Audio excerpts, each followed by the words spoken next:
মুৰ্দাবাদ ৰাহুল গান্ধী মুৰ্দাবাদ মুৰ্দাবাদ মুৰ্দাবাদ মুৰ্দাবাদ মুৰ্দাবাদ।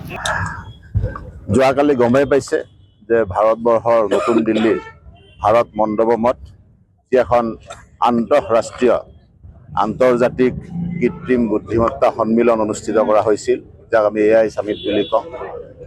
সেই সামিটত আমাৰ কংগ্ৰেছ দলৰ যুৱ নেতৃত্বসকলে, যাক আমি যুৱ কংগ্ৰেছ বুলি কওঁ, যুৱ কংগ্ৰেছৰ ব্যক্তিসকলে তাত অবৈধভাৱে প্ৰৱেশ কৰি পেলাই এক উদ্ভণ্ডালী পৰিৱেশৰ সৃষ্টি কৰিছিল।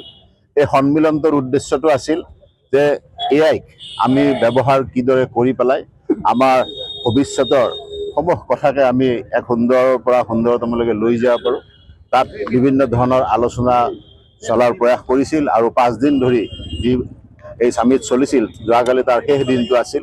আৰু সেই সামিটত পৃথিৱীৰ বহুকেইখন দেশৰ ৰাষ্ট্ৰপ্ৰধান, বহু জনপ্ৰতিনিধি, বিভিন্ন AI সন্দৰ্ভৰ বিজ্ঞানী, বিভিন্ন অধ্যাপক, বহু বাহিৰৰ মানুহে তাত যোগদান কৰিছিল। আৰু এই যোগদান কৰা এক যি উল্লেখনীয় এটা বিষয়ৰ ওপৰত, যিটো বৰ্তমান এআইটো হৈছে আমাৰ জীৱনৰ লগত জড়িত এক প্ৰধান বিষয় বুলি আমি কওঁ।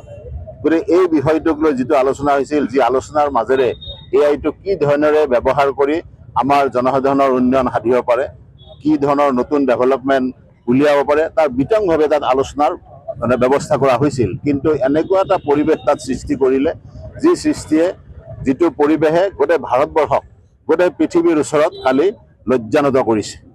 আজি কংগ্ৰেছ দলৰ হয়তো ভাৰতীয় জনতা পাৰ্টি শত্ৰু হ'ব পাৰে, নৰেন্দ্ৰ মোদীজী শত্ৰু হ'ব পাৰে, প্ৰধানমন্ত্ৰী ডাঙৰীয়া, কিন্তু তেখেতসকলে যোৱাকালি যিটো কাম কৰিল, এই কামটোৱে গোটেই ভাৰতবাসীক লজ্জানত কৰিছে। কোনো পৃথিৱীৰ কোনো দেশৰ কোনো প্ৰতিনিধিয়ে বিচৰা নাছিল এই ধৰণৰ এটা পৰিৱেশ হোৱা।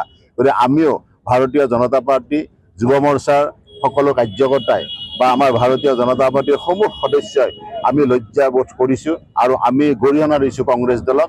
আৰু সেই গৰিহণা দিয়াৰ হিচাপতে আমি ভাৰতীয় জনতা যুৱ মৰ্চাৰ নেতৃত্বত গোটেই অসম জুৰি আজি এই ধৰণৰ এক প্ৰতিবাদী কাৰ্যসূচী আমি পালন কৰিছোঁ, যে কংগ্ৰেছ দলৰ অন্তত কাৰ্যকৰ্তাই এই কথাটো চিন্তা কৰক যে ৰাজনীতি আৰু দেশৰ সন্মান, এই দুয়োটা বস্তুকে একাকাৰ নকৰিব। ৰাজনীতিৰ জৰিয়তে দেশৰ সন্মান বৃদ্ধি কৰাৰ বাবে প্ৰয়াস কৰক, কিন্তু ৰাজনীতি কৰিবলৈ গৈ দেশৰ সন্মান লঘু কৰাটো কোনো ভাৰতৰ কোনো জনসাধাৰণে এই কথাটো কেতিয়াও নিবিচাৰে।